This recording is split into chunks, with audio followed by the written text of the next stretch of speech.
This is guitarist Jimmy Haynes, and we're back today for another lesson. Today's lesson is all about rhythm and chords. So I want to jump right into, for the beginners out there today, this is again a study of the acoustic guitar. So now that you got your guitar and you got it tuned, let's look at some of the first chords that we'll be playing. And then we'll move on to some of the intermediate and advanced chords later here in the lesson. So for the beginner, the G chord, instead of playing a full G chord, I think what we'll do now is we'll just start here with the short version of it, which will only include the G, third string open. The first finger can bar, and what I mean by that is placing the first finger on frets 3 of the first and second string, where you're playing both of those notes with the third string open. We can use that as our short G chord. Some of you may think, well, this is ridiculous, but I used to teach many times in the past, and used to have students, kids that were, anywhere from 5 to 9 years old, and it is very difficult to try to play these full chords when your fingers are that small. So this is a great starting point for the beginner. That's what that sounds like. It's our G, open string, first finger on the 3rd fret of the 2nd string, and also it's playing the 3rd fret of the 1st string. And a strum pattern for that, we could just for now do 1, 2, 3, 4, 1, 2, 3, 4, 1, 2, 3,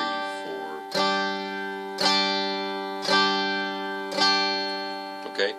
Right now we're just identifying our chords. So let's move on to our next chord, the C chord.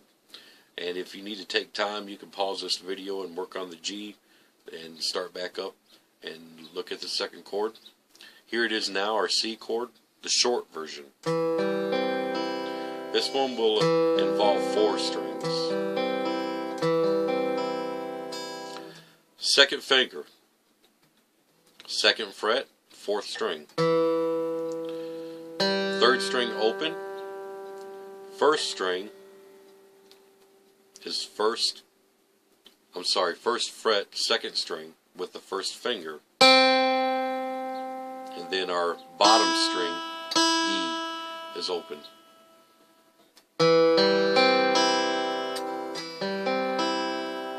So again, our 2nd finger is at the 2nd fret of the 4th. Our 1st finger is at the 1st fret, 2nd string. And just strum all 4 from the 4th string down. 1, 2, 3, 4. 1, 2, 3, 4. 1, 2, 3, 4. 1, 2, 3, 4. 1, 2, 3, 4. 1, 2, 3, 4. 1, 2, 3, 4, 1.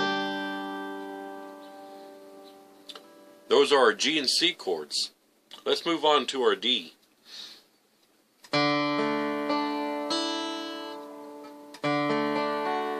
There's the shape of the D. For now, we can just use these 2 fingers. What I'm doing is the 1st finger is at the 2nd fret of our 3rd string. Our 3rd finger comes in at the 3rd fret of the 2nd string. And really that's the only 2 I'm playing right now. And I'm playing from the 4th, 3rd, and 2nd.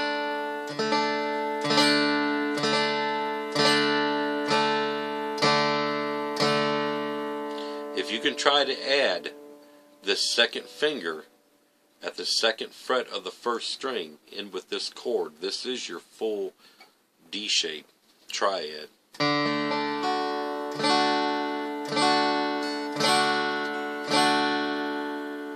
So here's our G, C, D, back to G.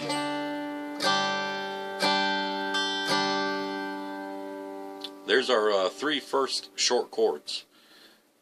With the G chord, if you want to add a little bit more to this, you can use your second finger on the 4th string of the 4th fret. Sorry, that's the 3rd string of the 4th fret.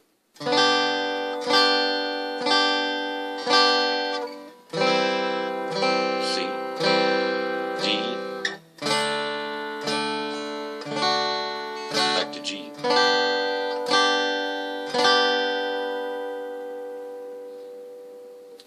Alright, for the intermediate and advanced players, I'm sure you recognize those chords and probably had forgot about them.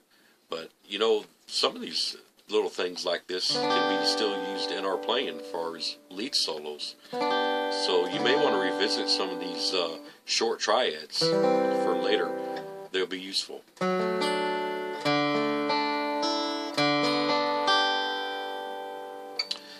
Now, to the intermediate player, let's move on to the full G chord. Sounds like. You don't see me play that chord very often. It's a standard G chord. It's made up of the triads of G. But it is the first way I learned to play the chord. And what I'm doing here is I got a 3rd finger on the 3rd fret of the low E string, and I'm stair stepping this 2nd finger down next string at the 2nd fret, and I'm putting my pinky at the very bottom 3rd fret, 1st string. Everything else in between is open. This is a more folkish style chord.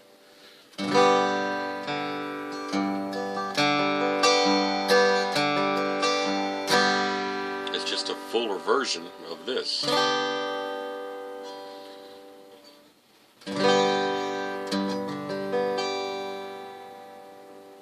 After you got them fingerings mastered, we can move on to the C chord now.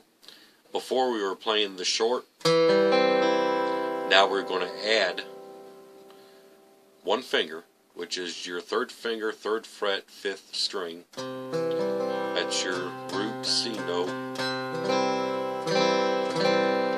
And what I like about this chord, with the G chord I just showed you, it's an easy way to get to it, because all you do is move these two up,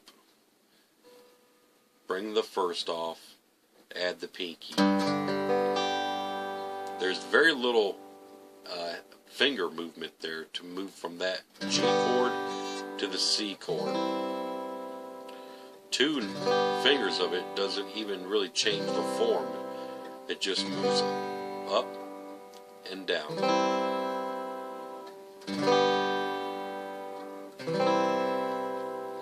And of course, we know our D chord from before. You're actually strumming everything from the 5th string down back to G.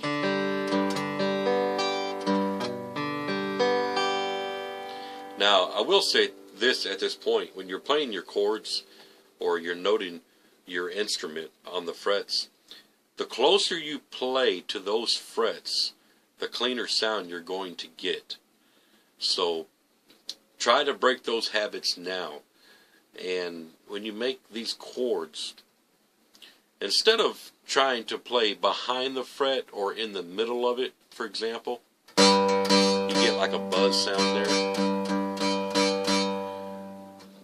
Let's move up right behind the fret, and you'll get that clean sound right there.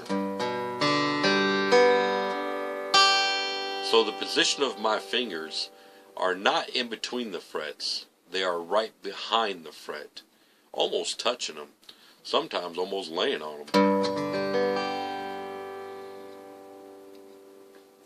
If we look at the C chord again, try to practice this form. You shouldn't be grasping the back of the neck. Your hand should have some space behind the palm of your hand and the neck. and try to get the tips of the fingers on the note. When you first start, your fingers are not going to want to do that. They're going to want to try to lay down, and you're going to get this sound. And a lot of that is because you're forcing your arm up at too high of a level. If you bring it down and rotate the hand where the tips of the fingers can come up, then you'll get that clean sound we're after. Here's that G chord again. C, D, G. Let's look at a quick rhythm exercise for that. Here's what it would sound like.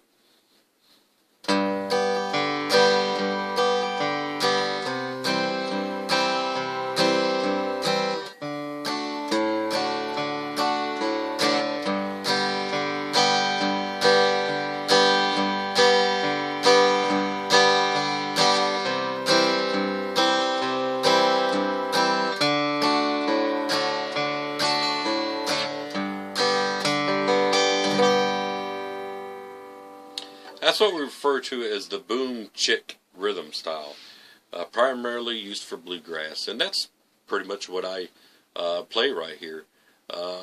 There's other patterns out there for country and rock, and there's plenty of instructional stuff on that if you want to look for it. I might show you some of the chords you can use for them styles, but I tend to focus on the bluegrass. That's what I like, that's what I play, and that's what I'll show you. Now that rhythm pattern slowed way down. Now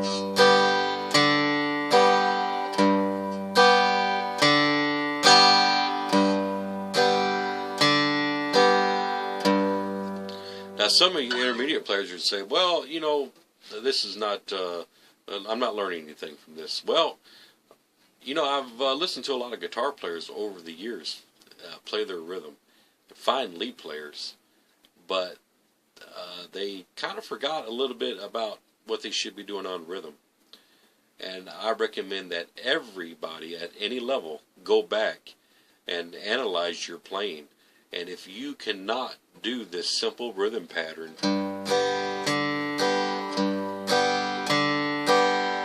then you have something to work on for the next several weeks. Because if you do not have this is the most important rhythm pattern. It should be the foundation of your rhythm. For all levels. You gotta strike the note, the root on the top, playing one note, the strum, which is usually the last three strings. And we're going to alternate. We're going to alternate between the root, strum, the alternate note, which is your open D, 4th string. There's no fretted note there on that string. It's an open string. Strum. Again, root, strum, alternate, strum, root, strum, alternate, strum, root, strum, alternate, strum. Boom, chick, boom, chick, boom, chick, boom, chick, boom. The boom is where you would hear a bass play over top of those notes, the root and the alternate. If you're playing with a mandolin player, usually he's playing on the chick. So they're working together to fulfill what you're playing on the guitar, which enhances that same thing. Let's look at that C chord. We have our root on the 3rd, strum. Now our alternate is actually above it here on the G.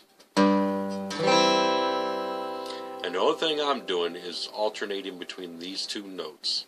Boom, chick, root, strum, alternate, strum, root, strum, alternate, strum, root. That's all that is. played together in context.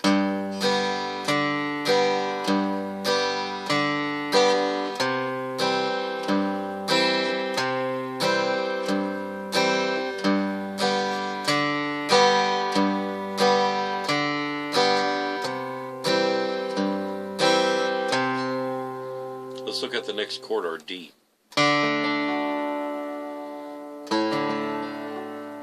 Our root happens to be the 4th string open, and our alternate is the 5th string open. So if we take away our chord, for example, we're playing boom, chick, alternate. Let's do that again. Boom, chick, boom, chick, boom, chick, boom, chick, or root, alternate, root, strum, alternate, strum, root, strum, alternate, strum, root, strum, alternate, strum, root, strum, alternate, strum. Again, the strum is the last 3 strings of the 1st, 2nd, 3rd string. If I put that stuff in context,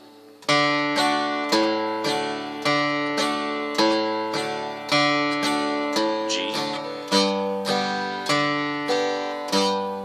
C, D,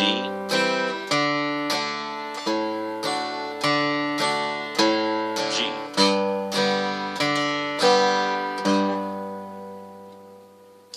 Alright, I think you could slow the, or at least pause the tape, the video, and go back and look at these again to analyze them for the rhythms. Let's look at just a couple more chords real quick, and I want to move on to, or a couple of different rhythm chord patterns, which was very common in the A. Here's our A chord, and we're going to look at our E chord.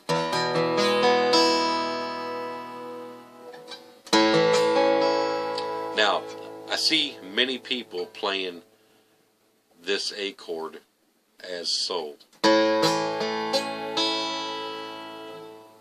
with all 3. It does require you to play all 3 fingers crammed together there. And if I'm going to take these fingers away for a second and add them, 2nd string, 2nd fret. All these are on the 2nd fret. There's the 2nd string, 3rd string, 4th string, all on the 2nd fret. You can bar it.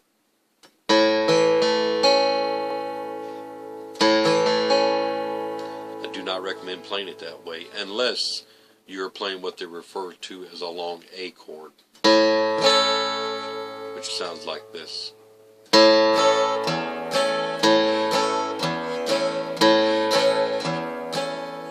Used a lot in more traditional bluegrass styles.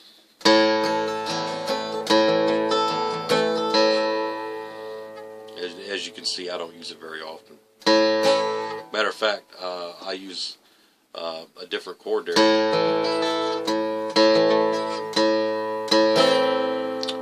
The minor one is the one I use. It's actually easier to hit for me. But anyway, the A chord should be played like this with these fingerings. I know sometimes it's up to the individual preference, but there's kind of a reason for these certain fingerings. One thing, if you look at this A chord and take this 3rd away, you got 2 fingers here, and you're trying to cram all them notes in that 1 fret. And notice these 2 fingers are not being played close to the fret. They're played back further in order to get the 3rd in there. So you got 2 notes that's a little bit buzzy. Okay, the way to eliminate that is if you switch to these 2 fingers, you're playing, now you're able to play them closer to the fret. So you got 2 notes closer to the fret, and then when you cram the 1st finger in there, yeah, you get one that's a little buzzy, but you're able to kind of slide that right next to that other finger. You don't have to have it back so far, and you still get a lot cleaner note that way. This here tends to be a little buzzy.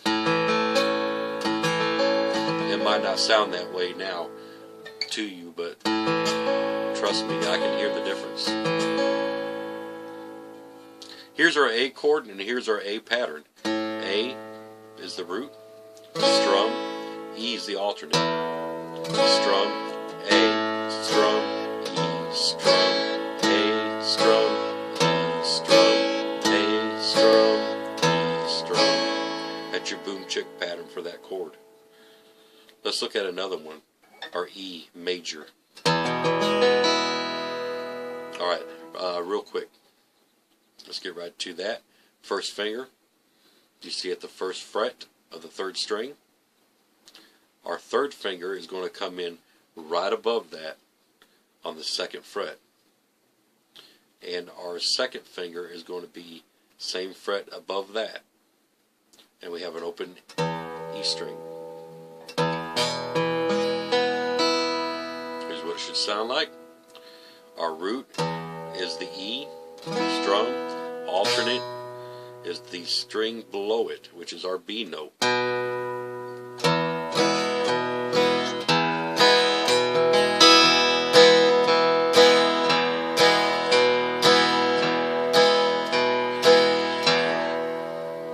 Alright, there's your E. Try not to play it this way with these fingerings when you're playing in open position. You got this first finger out here doing nothing, and it can't do anything except maybe play a note here or there which wouldn't work in that chord. Playing it this way frees your pinky up to play other notes. There's an E7 for example. Leave the pinky free for now.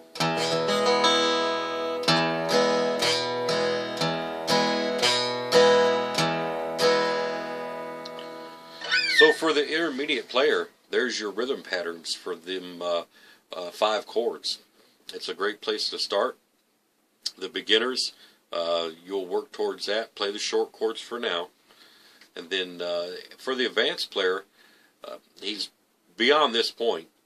But I will say to the advanced players, listen to your rhythm, record it on a track, listen back to it, and see if your rhythm does contain the elements of that simple rhythm pattern. If not, then you have a lesson there you can work on for at least a few days to get that back into it. Rhythm is not played just sporadic strumming all over the place. You know, it needs to keep a time, it needs to keep a beat, it needs to be in time. And playing it with those boom chick patterns, root, strum, alternate strum, keeps you precisely in time. And it helps to play along with a lot of others. Real quick on the chords, I'm going to move on to a G chord. We're going to go back to our G chord for the advanced player. And you'll see me play it this way more times than not. It's what I call a G5. It's not a standard G chord no more. It does not contain all the triads, all the notes that make the triad of a G chord. It now only contains 2 of the intervals of G that makes it a what they call a G5. It's a rock chord, believe it or not. Oh no, I'm playing a rock chord in bluegrass. Technically yes, but it does sound good. I'm not playing the bar chord G5s.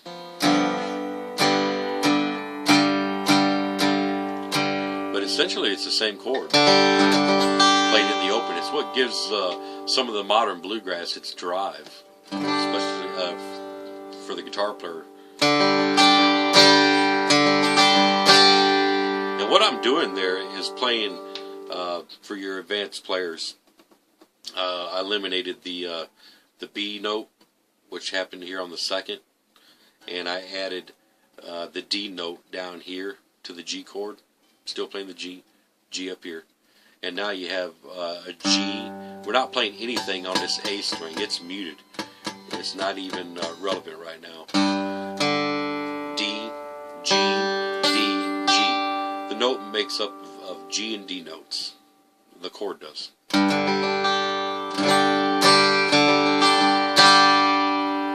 I do catch some people playing it this way, with a first finger here and these down here. It's what I would consider a hybrid chord. It's the G chord, the simple triad we had up here, but we added a D note with our third finger.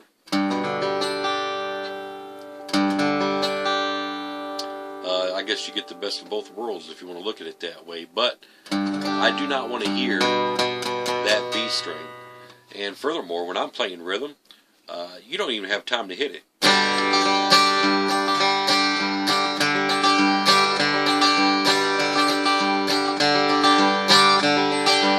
So it really is doing you no point most of the time to even be playing that right there. It's kind of unnecessary most of the time. Some occasions it's good to use. This is how I recommend it. Okay. Real quick for the C chord, we were playing the stair step, I call it. When I first learned to play the guitar, it's how I remembered it. Oh, I'm stepping, going downstairs. That's what it looked like from this angle. But when we play the rhythm, we're alternating. So what I do now is just bring my pinky up and leave it there. Less hand movement. Then you ain't got to worry about this, and you don't have to get tripped up. If you can't move your finger fast enough, you can just leave it up there. Then you can play as fast as you want. The D is still pretty well the same, except you'll see me occasionally use my thumb to come around and grab this F sharp note to play a full D chord.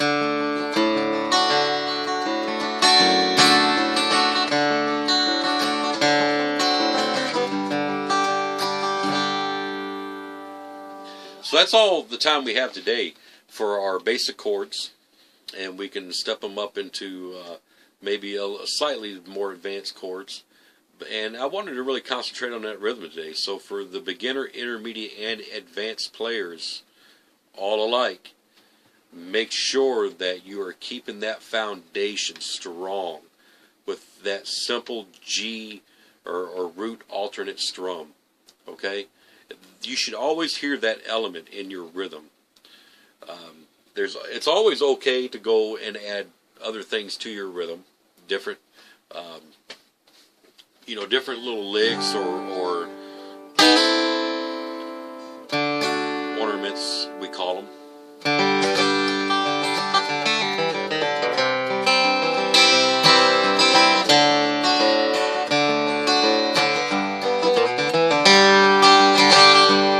But you should, and you do hear that simple element, what I just talked about there, the foundation of rhythm with that boom chick.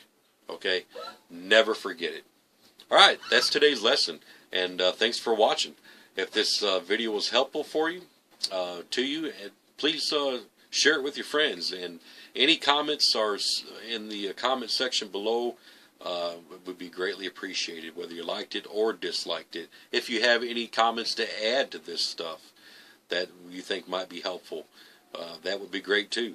So please do so. Share with your friends, like on the like buttons, and visit the YouTube channel for the further videos coming out, and make sure you please subscribe to it. Thanks again. This is Jimmy Haynes, and we will talk to you later. Talk to you soon. Thanks. Bye.